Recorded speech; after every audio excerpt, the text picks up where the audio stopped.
Assalamualaikum wa rahmatullahi wa barakatuh. Everyone, welcome back to another episode of The Shaded Youth. As usual, we have another special, amazing guest today. We have the one and only Wasiq Javed, all the way from Houston, right? Houston, Texas. Okay. That's right. Usually, That's right. I had on a previous Texas host, a Texas guest. I don't know if you know him, Imam Hassan Siddiqui. And I Of said, course. I accidentally said he was from Dallas, and he was like, Dallas, how could you? That's disgraceful, man. You know what's Disgraceful, man. crazy is Imam Hassan Siddiqui was my imam of their creek. Oh, really? Literally of my masjid. Oh, Their Creek mashallah. Islamic Center. Oh, that's crazy. Yeah. I mean, yeah, so I don't want to offend you by saying the wrong city, No, no worries. No worries at all. Yeah, man. So just to start off, how are you, man? And yeah, just give us a little background about who you are and what you do. Sure, of course. Assalamualaikum warahmatullahi everyone. May peace be upon you all. My name is Wasiq Javed. I'm a spoken word artist, a community organizer, a youth mentor, and I've recently graduated from the University of Houston with the bachelor's in political science. And I'm now working at Congresswoman Sheila Jackson Lee's office. Gotcha. Okay. So what was your degree in at university? Yeah, it was in political science and Oh, minor okay. in leadership studies at the University of Houston. Gotcha. Okay. So how does that tie in with what you're doing right now for the congresswoman? Yeah, there's a lot of I think background into it. And in high school, when I was trying to decide my major, I actually applied to um, University of Houston as a business student. I actually applied to Mm, UT Austin as well, and I got accepted into both. And so my dad wanted me to be uh, he basically didn't want me to be, what all Disney dads want their sons to be, or like, like a failure in life, or whatever you want to call it. And so I didn't want to be an engineer. I didn't want to be a doctor. So I was like, okay, well, business will make me money. So I was like, all right, let me try that pathway. But then in my senior year of high school, I kind of started to get politically involved, civically involved, and I founded a civic engagement organization at my high school that's still on to this day, still ongoing. And as a result of like the campus-wide, as well as district-wide activism, I was named to the Mayor's Commission Against Gun Violence. And so when I started to connect with different local leaders in the city, I recognized that, hey, maybe my pathway might be better in politics. And so that's when I switched my major, literally at orientation, to political science. And I had the opportunity to intern in my first semester of college at Congresswoman Sheila Jackson Lee's office. She represents downtown Houston, a lot of the inner city areas. And then, after recently graduating, I joined her office as a case worker, and I do constituent services and a field representative. So I staff her at different events she's at. gotcha. Okay. So I just want to ask you, was there like an exact turning shift for why you switched from business to political science, or were you just always interested in politics and you thought this was just a natural progression for you? Mm. That's a good question. Since I was like 15 years old, I've always felt that I always had this almost I almost want to say like a divine kind of mission that I always knew that Allah put in my heart for me to achieve, and I didn't know what that is. To this day, I'm still unraveling, and I knew that I wanted to make a social impact on a large scale through Islamic means, and I knew that there was some type of avenue that would allow me to call for the masses to come to Islam. And I knew that, okay, media and being a celebrity or being an artist or being a politician, well, there's different avenues to have that influence, for the sake of Allah. And I thought that the pathway originally was potentially being a politician, or being someone in media, writing legislation, being a representative of people, is the pathway that I thought would be best. And I still have questions about that today, but at the time, and when I was deciding my major, that was the immediate switch once I began to interact with many of those elected officials locally, the mayor of Houston, several Congress members, and other representatives, is when I recognized that there's so much impact that can happen. And I also had the opportunity at the time to go to DC and go to Austin to lobby or advocate on certain issues. And when I got to interact and meet with these elected officials is when I realized that, hey, there's a lot of influence here on a state level, on a local level, on a federal level that Muslims need to get involved in. For sure. And it definitely seems like your initial intention was Islamically driven, right? Like everything, it seems to stem from that, which is pretty interesting because, there's that other camp, right? There's that other uh, cynical side of our ummah that says, there's like no point for Muslims to get involved into politics because, once you do, then you actually lose sight of your deen and you're more driven by dunyawi politics, right? Would you say that you faced some pushback from your family for that, or would you say that you've seen that side of, negativity, or like what would be your response to that? Right. That's a good question. I think, I guess the original pushback that I might have had was from my own family. And Mm, sometimes it's hard to deal with that.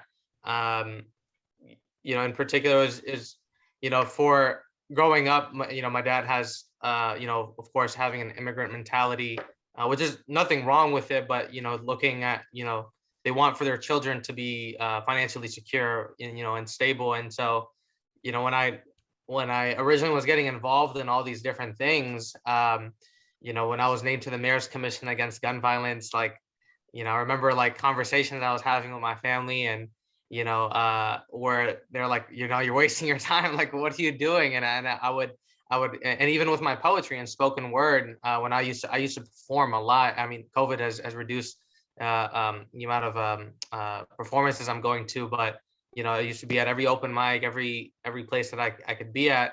And when you get that internally from your own kind of people, it kind of hurts you, and it kind of like it is a pushback like internally.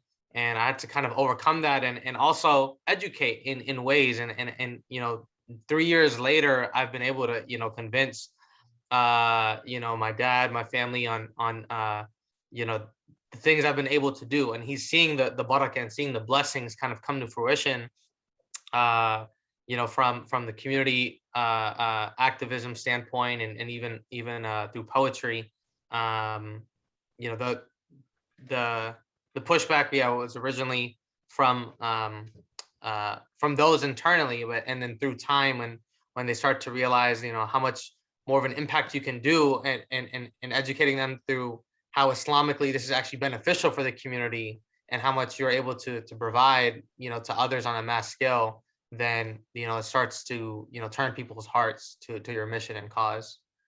for sure, man. And I think once they actually see you like succeeding in what you're doing and like actually be good at it, I think that's like the turning point for a lot of our parents. Like it's not the same comparison, but like my parents always pushed me to like go to med school, right? That's like Right. the stereotype, right? I didn't Yeah. exactly do that, but I did something in healthcare. I'm a nursing student. I'm in my Mm. final year right now. Mashallah. And in the beginning, there's always that stereotype of like, nurses are like women, right? So it's just like, Mm. oh, like why would you do that, right? You could go to med school, not knowing that you have your own reasons that you want to do other things, right? Like I'm pretty passionate about poetry and writing itself, and Mm. I do want to do things like start a business and get more community um activity going on and stuff like that, right? Right. Right. And so once they, I think, see like how much you're willing to put work into these other things that you're into, I think that's like when it finally clicks in their head, like, oh, okay, they know what they're doing, like they're not just Mm. making a dumb decision for the sake of it. Mm-hmm. And so Mm-hmm. I think that's when they put their trust in you. Would you say that you saw like those kind of similar attitudes in your father or the rest of your family? Definitely, definitely. I do think so. I'll even share like one anecdote I remember recently. And I know we're going to talk about the Free Imam Jamil campaign. In last October of 2020, we organized a rally in Atlanta, Georgia, where Imam Jamil's primary residence and his hometown is. And I remember coming back from the rally, and I was just sharing, reflections about how it went with my father. And, I was telling him that, you know, he knows it. He knew who Imam Jamil was in the past before he was in prison. Oh Because wow. he's a part of ICNA and a lot of the national Muslim institutions. We're very familiar with Imam Jamil's leadership. And so when I was telling him of how it went, I remember telling him that I want to follow in the footsteps of leaders like Imam Jamil, of social revolutionaries that are calling the masses to Islam. And once he recognized that politics or poetry, all these other things are not just passions, but they're almost methods of, or tools or avenues of dawah, of mobilizing the masses of people to come to Islam and come to the call of Islam, and through a revival and through a renewal of our original tradition. And so once he recognized that I'm part of the next generation that is born and raised American, right? That though my father is from Pakistan and my mother is from Pakistan, my grandparents and their ancestry is from India, I was born and raised here. And I actually had that, cultural struggle internally of like, who am I? And I went to India in summer of 2019 to actually go study Urdu because my Urdu was so broken. And I met with, my ancestral village and family, that were 2-3 generations above me. And then I recognized that, hey, despite my family being there in India originally, my roots are here in this country. And there's a reason why on a larger scale, why Muslims, why the Islamic traditions originally began with African Americans in this country as slaves, and then why the immigrant community is even here, to where even now I still have the vision that, in our lifetime or even beyond, America can actually be the model of Islam. Should Muslims like ourselves and the younger generation become involved in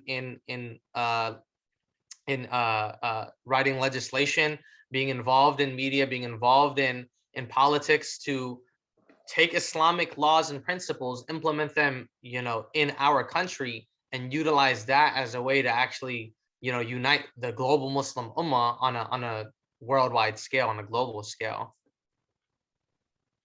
For sure, man. And it sounds like you have, a huge vision to aspire to, mashallah. Um, so that's actually an amazing transition into, a huge segment that we do want to talk about, the story of Imam Jamil al-Amin, right? And a lot of people already know his story. He's a legend in social justice, and he's a huge revolutionary that's been incarcerated for decades now, right? SubhanAllah. So I was hoping that maybe you could just start from the beginning about who he actually was, right? Um, and from his time in leading the Muslims of the 60s and 70s, and how he got incarcerated, and what exactly Muslim activists like you are doing now to try to free him. Right. We would need a whole Yeah, I podcast know episode alone, it's a long, man. and a series of podcasts just on his story alone. Right. But if I could, give it just a minute or two. Imam Jamil al-Amin, formerly known as H. Brown, was the Student Nonviolent Coordinating Committee chairman, was the 5th chairman of that of SNCC, Student Nonviolent Coordinating Committee, and the former minister of the Black Panther Party. And many no names like Congressman John Lewis, and everyone, there's legislation named after him right now in Congress. They're trying to pass the voting rights bill, and he was the 3rd chairman of Student Nonviolent Coordinating Committee, and H. Brown, now known as Imam Jamil, was just 2 after that. And so many are unaware of the likes of H. Brown, who followed the next generation of Malcolm X and Martin Luther King, and they fought for the Black freedom struggle, and they took the SNCC, that organization, the youth arm of the civil rights movement, and they led and they called for Black power, and they armed themselves up in self-defense with the Black Panthers. And H. Brown at the time was so nationally known that he was wrongfully cited for causing a riot, so much so that to this day there's still legislation. Congress named a bill after his name called the H. Brown Riot Act, that summer protesters from last year were charged under that same law. And he's been known, in all these famous movies today, like Judas and the Black Messiah and Trial of Chicago 7, and everyone like Fred Hampton, and the 7 anti-Vietnam War activists that were all charged, under this law. And he's known on a public scale in his days as H. Brown. What happened was, when he became Muslim as Imam Jamil al-Amin, the kind of the older generation of the Black community didn't know he became Muslim, because he was incarcerated. He changed his name. He studied around the world. He became an imam, and he moved to Atlanta, Georgia, in the West End community, in the inner city of Atlanta, and he single-handedly, through his power, through his dawah, through his effect, in following the principles of Islam, reformed and revolutionized the inner city of the West End in Atlanta, Georgia. And it seems, something small, like, okay, this guy just, regular community leader.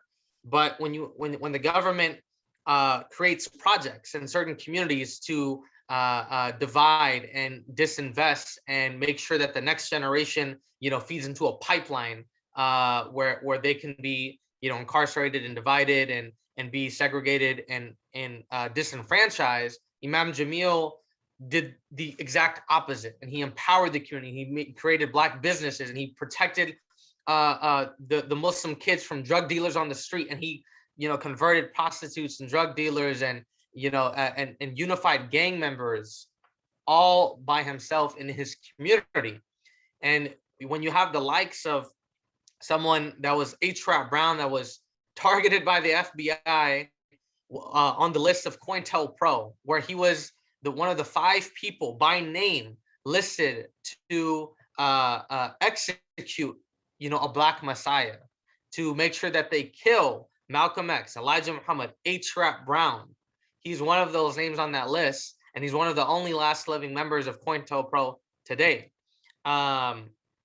When he was Imam Jamil al-Amin, not only was he working locally, but also nationally.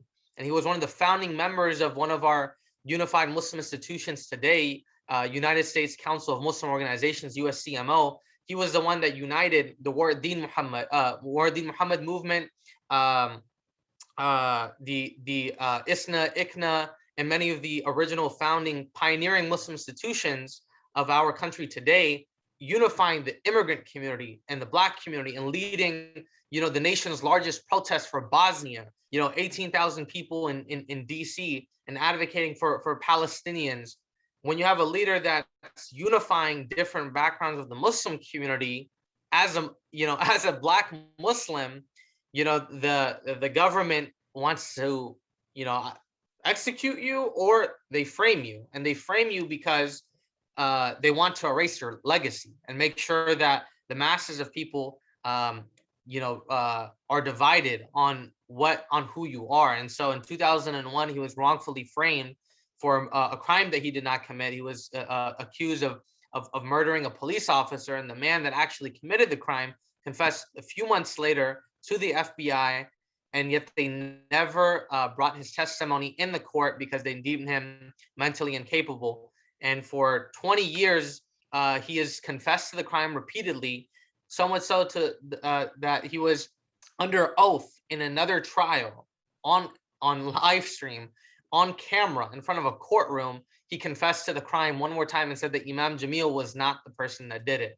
And Imam Jamil to this day has maintained his innocence for 21 years. While he's been incarcerated, he's been in solitary confinement for 11 years. He suffered multiple health problems, cancer and strokes, and recently in the past 2-3 years, he was denied cataract surgery. And so we've been, working to mobilize on his efforts and I had the opportunity to meet Jamil al-Amin, the son of Imam Jamil, last year, and we founded Students for Imam Jamil, which became the national group to advocate for Imam Jamil and kind of modernize his advocacy on a social media campaign front.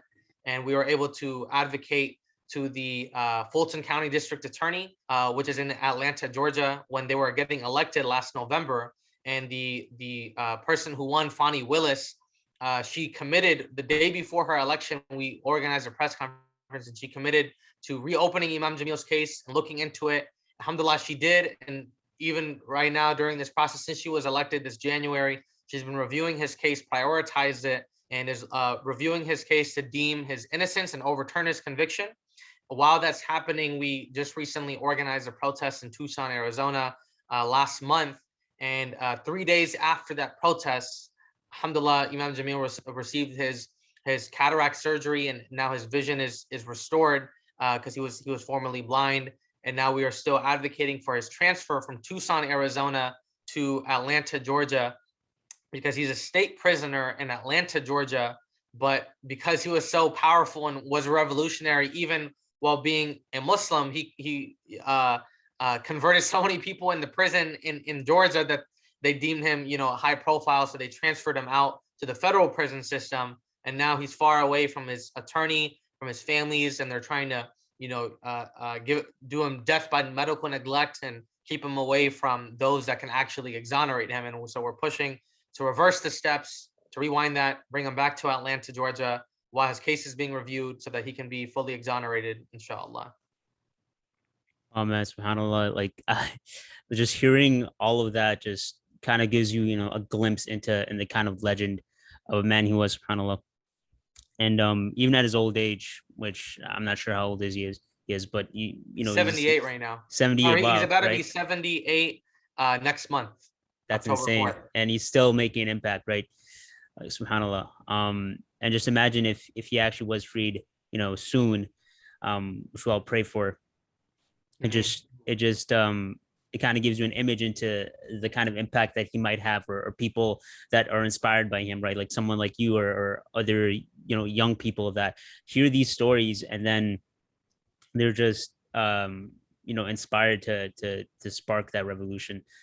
So I want to ask you, what is the impact that you've seen just on a community and a national level, besides just from obviously the direct goal is to try to free Imam Jamil, right? But there's obviously other things that are happening as a side effect, as as just other byproducts of your campaigns. So what other kind of fruits or positive impacts have you seen from your work and your colleagues' work in trying to free Imam Jamil? Right. I think several things. I think in freeing Imam Jamil, and several of the if it's okay, I would want to say some of the byproducts of once he's free, or would you like to know both, right now, or like whatever currently? you want to speak about? Okay. I would say that well, I can do both. So currently, I think some of the byproducts that I see right now is the unification between the older generation and my generation, our generation, where you have people 21 years later that have no clue who Imam Jamil was, have no clue who these leaders were in our history, but he's not history because he's alive, that are now relearning his name, relearning who he is, and are not only learning about folks like H. Rap Brown and Imam Jamil, but so many other political leaders that were framed, that were executed, that are still in prison today, other political prisoners. So I've seen many people that are now advocating for, aging people in prison, just, whether they're famous or not. H. Rap Brown, Imam Jamil is a legend. Like, he is known by so many celebrities, activists, and prominent people. But what about everyone else in the criminal justice system that's been wrongfully imprisoned? What about those who, were actively involved? Other Black Panthers still in prison. like Mumi Abu Juma? What about Dr. Afia Siddiqui? So many people from our generation have been learning about political prisoners, learning about the criminal justice system, learning about, how the government is actually a threat to us, as a threat to marginalized communities, that the FBI is not your best friend, that they're here to spy, to infiltrate, to divide, to conquer, to frame and entrap. And to this day, we are still trying to rewire what that relationship is. And to this day, youth like myself, we're realizing that there's still programs that exist, like COINTELPRO in the 60s and 70s, that targeted Black civil rights activists in new forms today, such as countering violence extremism, and all the same issues that we're having today, like defunding the police, or the criminal justice system, or the school to prison pipeline, all results in have all culminated from the same tactics that the government has set out to do that we're unaware of.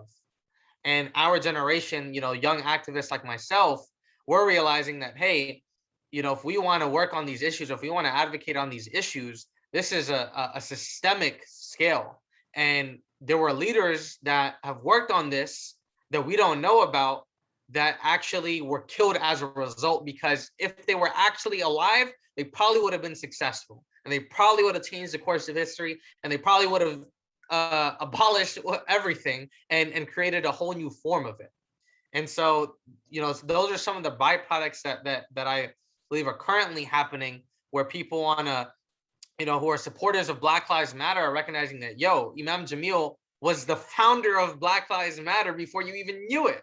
And now, should he be free, inshallah, we're going to unravel and understand how deep rooted the systems of government are set out for against us, and people who are actually recognizing what the greater vision of society is, and how Imam Jamil viewed it from particularly an Islamic lens, and knew and understood that we need an Islamic governance, or an Islamic principles implemented in our system, so we can change all of society and change the culture of society.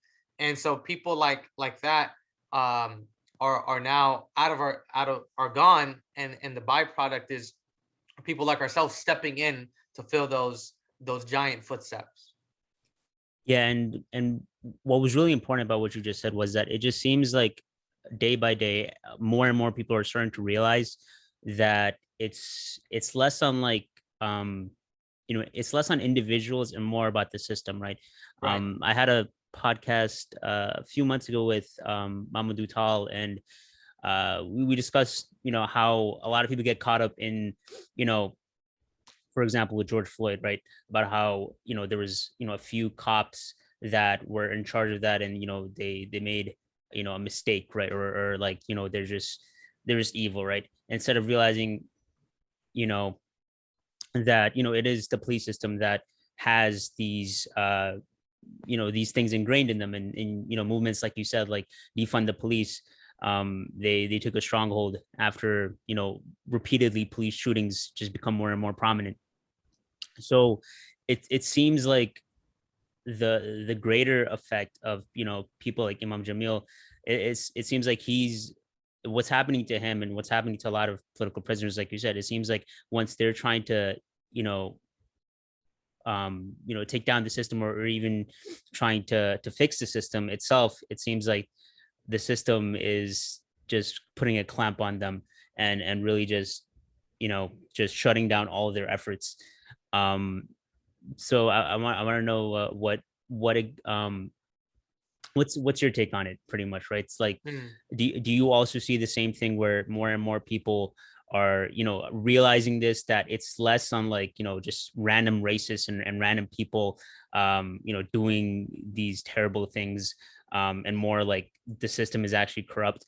A follow-up question actually that I just realized was, there seems to even be two camps in the activism space, where one camp will say we have to fix the system, right? We have to use the system to take down these bad legislation, whereas another camp might say, no, we have to take down the system as a whole, start from anew, right?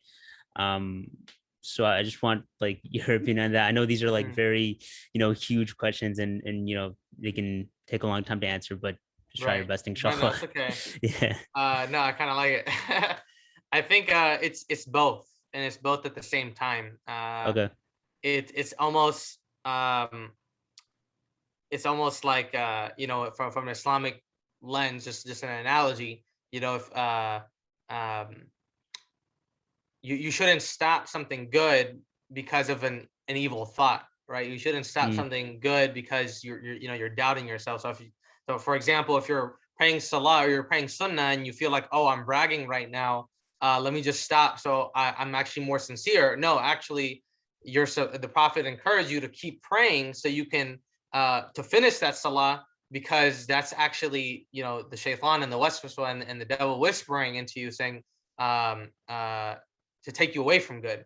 And so I'm going to use that analogy to answer your question, because we ideally, yes, we have to change the system as a whole, because the seed to begin with was never fruitful. The seed to begin with was never pure, um, and at the same time, we can't say, oh well, it's impossible, so I'm just going to give up.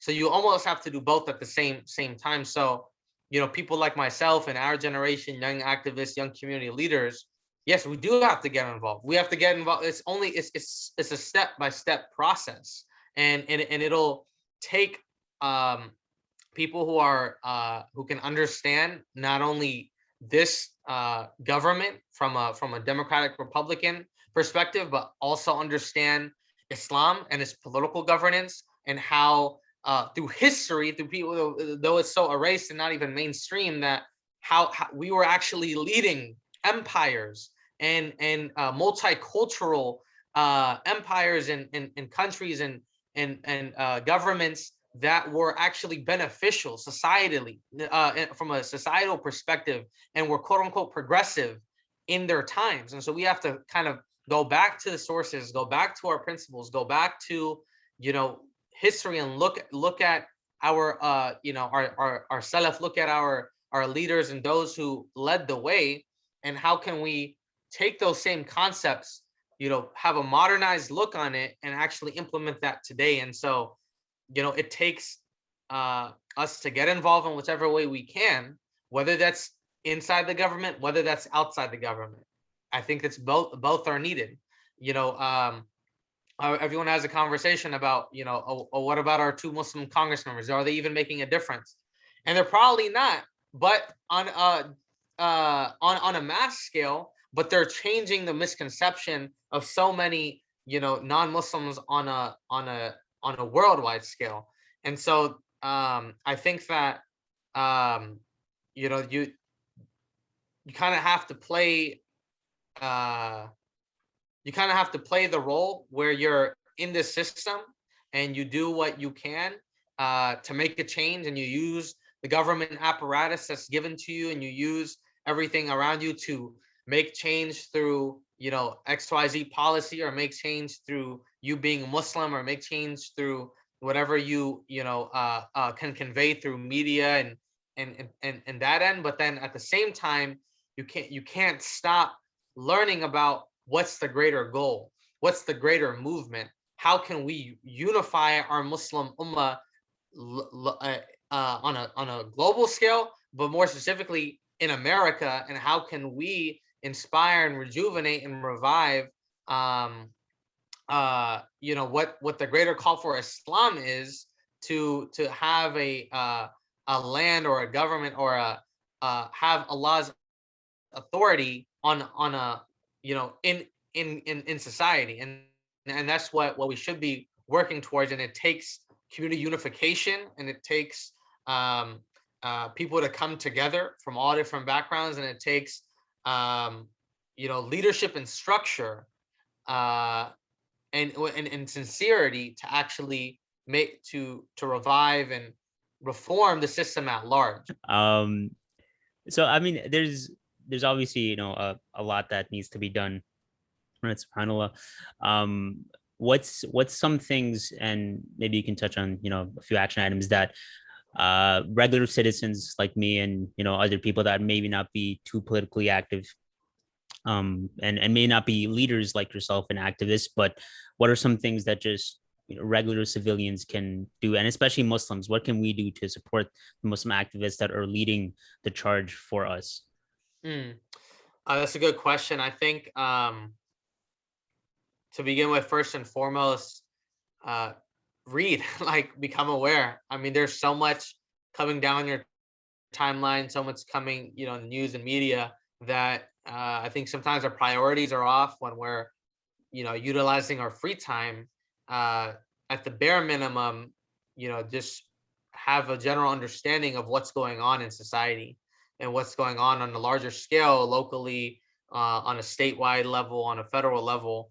Um, know who your representatives are. I'm gonna do the whole civic engagement tangent where know who your representatives are, and actually find ways where you're not just voting for them and everything ends at the ballot box, but you're advocating for them. I've worked in the state house. And I now work for a Congress member, and I see the impact of just simple calls and simple emails, and advocating for certain issues. And Muslims, unfortunately, I don't believe have come to the point where we have a good enough relationship to where we're reliable to elected officials today to advocate for the common good.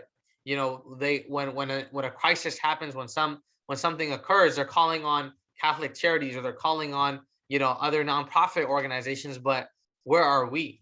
We need to get involved on all types of different fronts, and we need to model who we are on a community scale. And so, you don't always have to be an activist, you don't always have to be the politician, but whoever you are in your field, having the basic knowledge of connecting your field and your background to the activists and to the social, civic, social justice sphere, that will make a difference. When we as a Muslim community can bridge the scholars and activists and the doctors and politicians, and you guys are funding us to run for office, and the scholars are educating us on what we got to do to implement the deen in this country. Those are the types of things that on a Muslim community scale that I would say generally that we need to have the youth and the older generation, finding those bridges where we can come together and recognize, let's look at the blueprint. Let's come back to the map. What is our end goal? What is our community's responsibility? We all bear, the Ashhadu an la ilaha illallah, Ashhadu anna Muhammadan Rasulullah, but what does that actually mean? And what are we actually doing to follow in those footsteps and take care first and foremost for the downtrodden of society and the oppressed people in this nation? Until we model that and we are actually those torchbearers and we're actually taking care of the poor and the needy and the oppressed, then we won't have any source of Islam on a mass scale. And so the advice I want to give to everyone is, we have to kind of relearn our principles and actually carry out our social duties on a simple scale. So whether that's voting, whether that's going to social services, whether that's donating to a drive, whether it's getting involved in your MSA, whether that's studying law, or knowing who your elected officials are, inviting them to your events, running for office yourself, and then becoming an activist and advocating for issues and being that leader on the front lines that's representing what our religion first and foremost teaches us about caring for others and making sure that we are the torch, we're the caretakers of all of humanity. So those are the things that I think for everyone generally, you don't have to be the activist, you don't have to be the politician, but do your social aspect and do your social duty of Islam, and then we can all come a step further down the line. Yeah, inshallah, we can all act on that, and may Allah allow us to, be not just Muslims that internally we're at peace, and internally we're trying to please Allah, but even on societal level, let's all try to please Allah as much as we can. I I mean, mean, so I do kind of want to move a bit away from your politics and your activism side, and I want to speak a bit more about what you started off speaking about, your spoken words, your poetry. um and as a poetry lover myself, I always want to ask people, like, especially guys, like, I don't know if you know, bro, like the Muslim males in poetry is pretty slim to none. yeah. um so I want to ask you, what exactly got you into it, and what fuels your love to write? Hmm. Well, I first started. It's kind of a funny story. I first started getting into poetry through writing raps first. So I used to Oh, listen nice, nice. to a lot of rap and hip hop in my early high school days, and I remember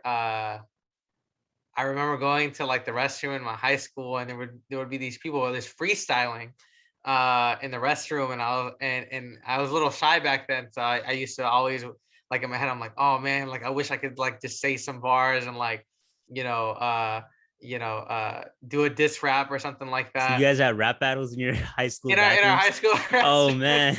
Yeah, it was pretty crazy.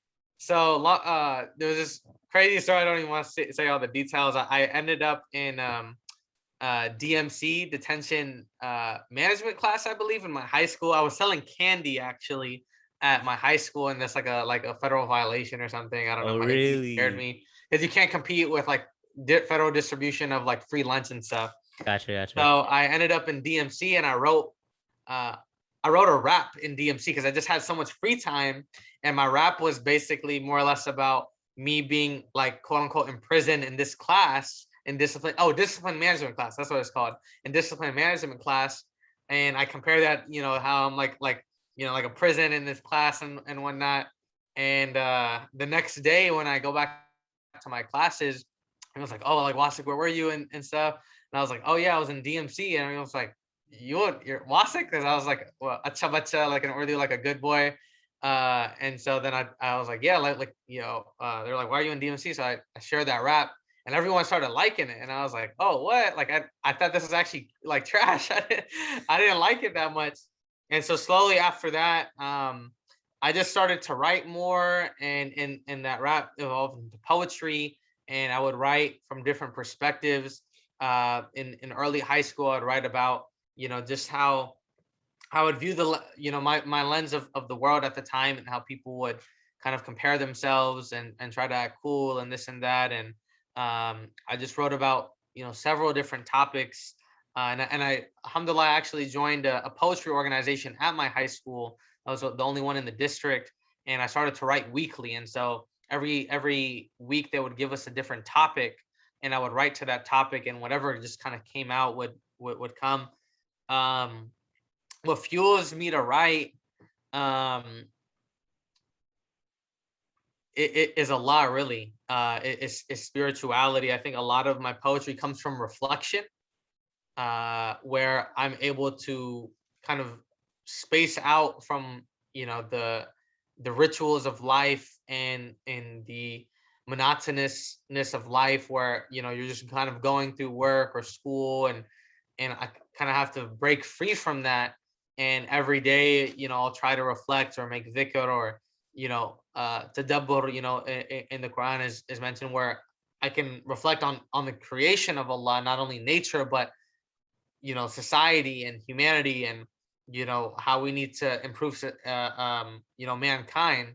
And a lot of my poetry kind of stems from those reflections. And so topics from social justice to spirituality to real men and emotional vulnerability, um, and just storytelling in general, and talking about just core issues, or the Muslim community in America, and things of that sort. So what fuels me to write is just that the kind of like that need and love for Allah and love for humanity as well, and how I want to improve humanity, and whatever I end up writing, becomes a method to do that. And so me performing, live, or me performing, is my way of sadaqah jariyah, is my way of spreading goodness in society, and changing people's hearts, really changing people's hearts, and getting them to um, uh, change their ways and implement, whatever good that they find benefit in, from the poetry. That's amazing, man. I want to ask you who exactly were some of your influences, just starting off, because I know everyone has Yeah, like a few different go-to poets that they, try to mimic a bit, or just try to like right. copy the writing style, and at least in the Mm. beginning. Yeah, in the beginning, I didn't really mimic any particular poets or their Mm. writing style, but I used to watch a lot of YouTube videos, and I used to watch Buna Muhammad a lot. Everyone Oh, knows OG is an Buna, OG, of course, and Sheikh Omar, actually, a Shukri, and I've of actually, course, yeah, alhamdulillah, I got the opportunity to meet both of them, and develop a relationship with them now, mashallah. through poetry and through spoken word. So it was amazing. Like when I was 15, I always wanted to like aspire to be like them, and write, and bring goodness through poetry, and now, alhamdulillah, like I still, seek their help in different projects, or whatever the case is. That's amazing. Do you have any like favorite poets right now, or whether it be through writing or spoken word? Um, I don't really. Oh, okay, okay, Yeah, gotcha. I actually, I don't have any particular ones. Uh, like I enjoy poetry in different forms. Mm.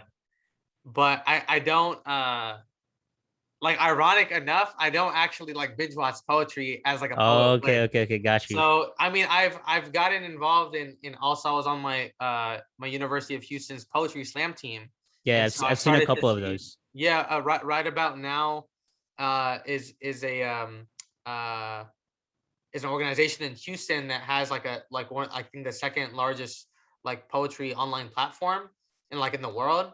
And so I happen to meet and interact with a lot of non-Muslim poets as well. And my coach, RJ Wright, was one that I always admired, his poetry and his style.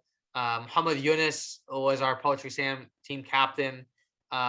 People in my personal kind of space versus like online and out there, just because they've had a personal impact on me. And so if there was any, I would say them two, my poetry coach at the time, and then Muhammad Yunus, who's a local poet, amazing poet here from Houston, Texas, that have personally touched me through their writing style, through how they can bring poetry to life, how they can write just raw content and then edit that, and know how to fine tune it, and every aspect that you can imagine. That's amazing, bro. Especially since you're naming people that that have touched you personally, but may not have been known to the greater community. Right. Um, do you have a sounds kind of weird to ask, but do you have like a process, or like is there like a step-by-step thing that you can pinpoint for like each poem that you read, or what kind of stuff do you do to like um, you know, get that kind of inspiration, or Mm. is there anything at all really? Yeah. Yeah, that's actually a good question. A lot of it just happens through like an emotional moment. Like something happened that I had no control of, and I take that inspiration, or I take that emotional energy, and I channel it into my poetry. So there's been, I remember a few of my poems early on, uh happened through just conversations with people where I'm giving them deep advice, and they're struggling with like real life issues. Like one person, this girl in my high school, was struggling with suicide and depression, and I wrote a poem about her, actually, and through different lenses, I would kind of narrate the story in different shapes and forms. Um, Other times it's been, some emotional moment like at home, and then I'm writing something down, or um I hear like a lecture, or I'm at like, whatever it is, like a khutbah or something, and something just hits me. I remember, yeah, there was one time I listened to a khutbah and I was on a Greyhound bus actually to Austin for a poetry night, and I wrote a poem about what I listened to in the khutbah, and I performed that night. So different, just social interactions, and then just reflections on those is what kind of gives me that initial inspiration of the galvanization to begin writing. That's really dope, bro. Mashallah. I remember there was one video that I watched from you. I believe it was at ICNA maybe, or where you performed a poem about masculinity and what that means to you, and how masculinity is seen as one way, and it's meant to be a bit more deeper than that. Can I ask like what inspired that for you to write something along the lines of that topic? Hmm. Yeah, I actually forgot about that poem. I actually wrote that poem the night that Kobe Bryant passed away. Oh wow. And the reason why was because I'm not a basketball fan. I mean, Yeah. I watch basketball here and there, just through hanging out with the boys and stuff. But Right, right, right. um, my younger brother actually is a huge basketball fan, Mhm. and when he passed away, uh, he was crying. He was crying alone in his bed, and I didn't realize that it would impact him this much. And initially, actually, my initial thoughts were I judged him. I'll be honest, I judged him in the beginning, and I was like, this guy's crying like over a celebrity. Like, come on, like why are you doing that? And then when I came to approach him, then my heart kind of changed, and I recognized like, no, like why am I thinking that? Like, he's a human being at the end of the day, and he's someone that he's grieving for. So I was telling my younger brother, like, because I've never actually seen him cry over someone's death. Like, my grandma's passed away, my grandfather's passed away years ago, but I've never seen him at this scale. And so I was comforting him, and I was telling him that it's okay to cry, because he almost felt a little shy, like, oh, my older brother's comforting me, I'm crying. Like, I was telling him, like, it's okay, like, don't worry, like, it's okay to cry. And right after that, I just I took that interaction with him, and then I recognized, like, man, like, there's like, we need, like, us as men, we need to have that emotional intelligence, or have that emotional awareness, to be vulnerable, and to accept our feelings, and to recognize that it is okay to cry, and it is okay to have feelings, and we need to have emotional intelligence, and we need to recognize what a real man is. And that was the backstory to the Real Men poem. That's an incredible story, man. Especially since I feel like as the older brother, you're like I'm the oldest as well, and I have a younger brother, and I don't know what it is, but it seems like like yeah, there is that judgmental side of you, or because he's the younger brother, I don't know, but he's a bit more emotional, right? And so there always Right, is that initial thing of like, bro, it's not that big of a deal, right? right, But then you right, have to exactly. realize that he's he's internalizing it way different than you are, right? Like Right. Kobe Bryant, like you said, you're not a basketball fan, or you are, but not to the extent that he might be, or Mhm, he might have taken lessons from him that you might not have.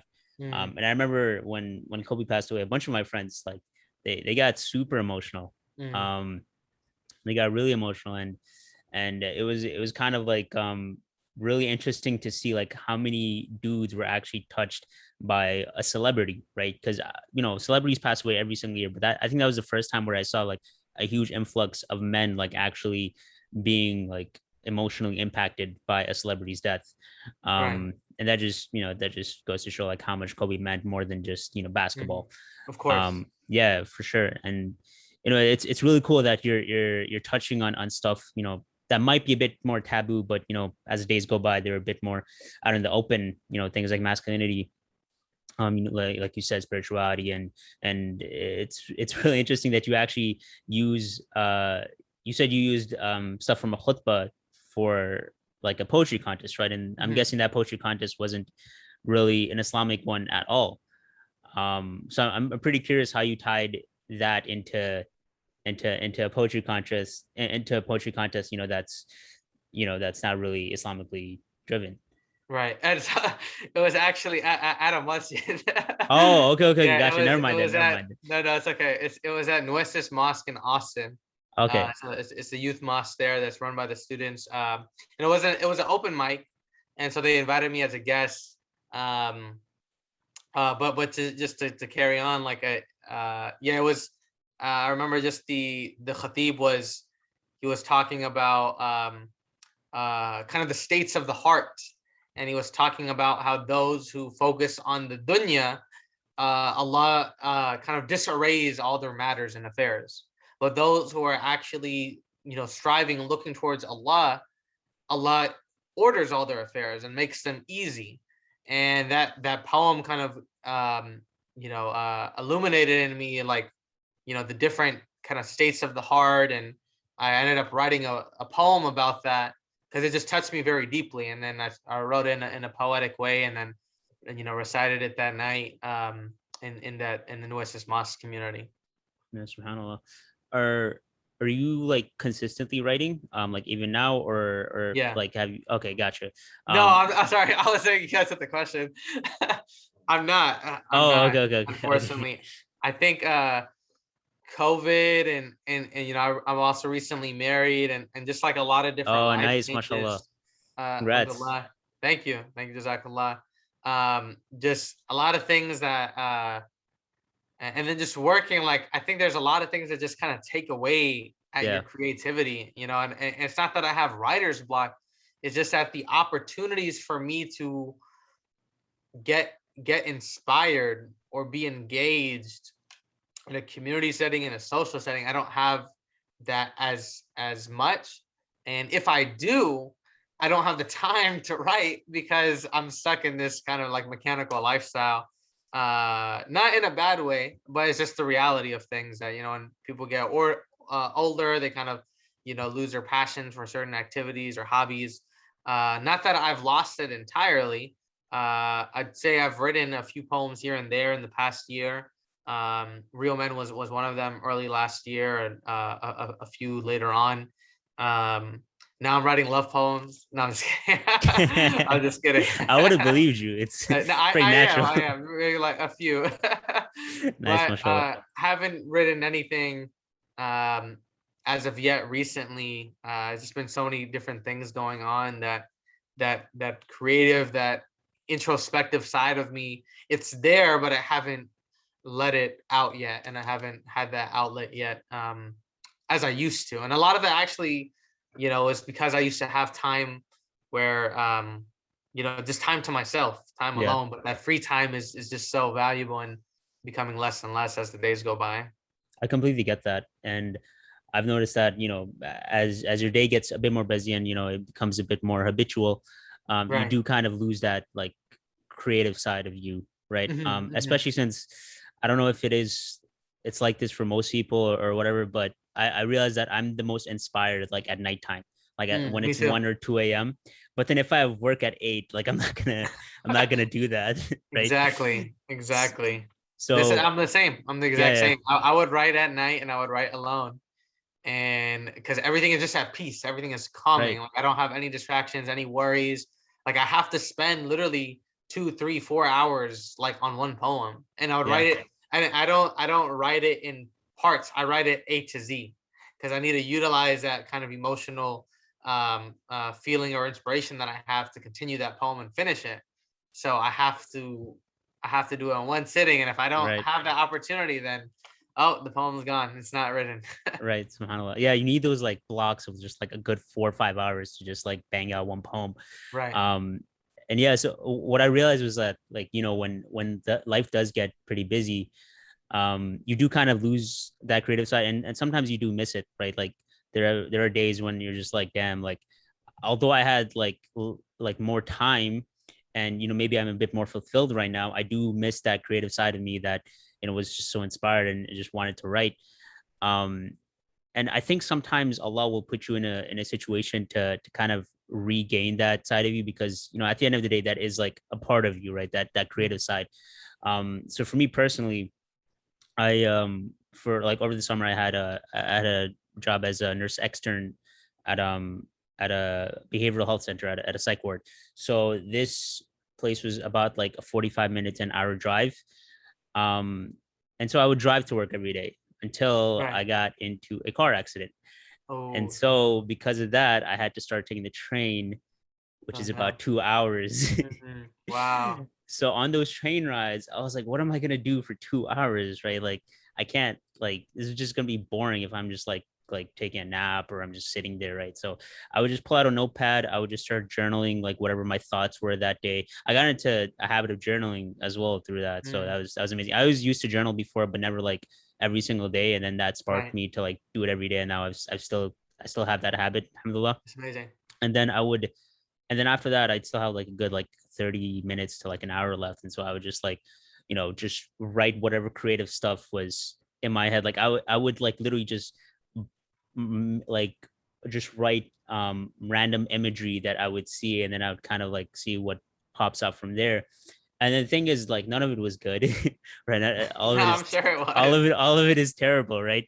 But what helps is that when you do get hit with that inspiration, that creative side, then like I'm like reading back and I'm like, oh, that's actually a good line, or like that's a good metaphor, and like that's a good Mhm. like a piece of imagery, and then you kind of just tie back into the poem that you actually do want to write. So I realized that Right. it does really help you um for like when you actually do want to write and you do get hit with that inspiration. Definitely. No, definitely. I agree. I used to have a journaling habit as well. Uh, and I used to, it's tied to the same thing, like the inspiration. And then, now like with less time, like I don't even journal anymore. Right. So it's a struggle. I think, and I think a lot of other creative people go through the same thing. And a lot of it also for me, I think when COVID hit, was a lot of my energy and a lot of my um uh motivation and inspiration comes from just social community and bonding, and Mm, not having that killed like I wasn't able to just realize how passionate I am about the community, how passionate I am about social justice, how passionate I am about inspiring others. And so um like definitely, like I think when I used to journal, it kind of unpacks, and unravels, so many things that are on your mind. You kind of understand and are more analytical about the world yourself, are introspective and are able to write and reflect. And so yeah, that definitely helps, and in understanding yourself and being able to write, good poetry. yeah, definitely, subhanallah. I want to ask, do you have plans of pursuing poetry maybe a bit more on on a larger scale, such as, do you want to write a book, or do you plan on publicizing your poetry a bit more, outside of communities, outside of contests, maybe starting your own thing? Yeah, that's a good question. I've thought about it recently, about publishing. I've always wanted to publish since I was younger. I just never had the opportunity to compile some poems together, or write a book. I am thinking about potentially in the near future um, uh, to have a poetry book of the sort, and maybe even more than poetry, but just also kind of reflections like in between like my own written content, from a narrative a view. um and I don't know about creating anything else in the meantime. I think a lot of what's taken on my path now is more of my early career in terms of how can I combine community and social activism and Islamic organizations into this work. And so um unfortunately, or whether poachers came to the bottom of that barrel, because there's just so many things I want to do, so I kind of have to have like a focus or a narrow vision. And so I kind of will do poetry like on as a hobby still, and things that I can do on the side where opportunity arises and I'm able to perform, or I'm able to do a fundraiser, or just do a poetry slam, or whatever the case is. So I do still want to find ways to take it to another level, but I want to take my community activism and that part to another level even more. For sure, bro. And may Allah make you successful in all of your endeavors, and may Allah allow you to reach, the highest of levels for each of your goals, whether it be activism, whether it be politics, whether it be leadership, and even poetry. May Allah allow us to be successful in everything that we want to achieve. If it's good for us, of course. Of course. And with that, bro, I do want to end it off. I know we've been going for a while. No worries. I know you have a family now, so you can go back to write your love poems, mashallah. So yeah, jazakallah khair for joining. It took us a while to really get to this episode, but I thoroughly enjoyed it. I hope you did as well. Hope the audience does, inshallah. And if you'll allow it, maybe inshallah we can have you back for another episode. No, definitely. No, thank you for everything, for hosting me on the Shaded Youth. It's an honor, and jazakallah for the conversation. I definitely enjoyed it. Of course, man. Jazakallah khair for everything. And I just want to end off with a quick dua that one of my guests made me promise to do at the end of every single episode. That's good. So, I love it. Yeah, subhanakallahumma bihamdika wa nashhadu an la ilaha illa anta astaghfiruka wa atubu ilayk. And with that dua, inshallah, everything that we said is full of barakah, is pleasing to Allah, and whatever wrong we said is forgiven. And whatever we have in store is for the sake of Allah always. Ameen. Imam Hassan made you say that, huh? No, it wasn't Imam Hassan. It was actually it was another Imam Hassan, funny enough. Oh, really? Another Imam Hassan? Yeah, his name is Hassan Akbar. He's a local in New York. Oh, okay. That's pretty funny. That's pretty funny, actually. It was another Imam Hassan. But nice. Yeah, man, I hope you have an amazing week, and inshallah our paths cross once again. Ameen, jazakallah. All right, bro. Assalamualaikum. Take care. Waalaikumsalam.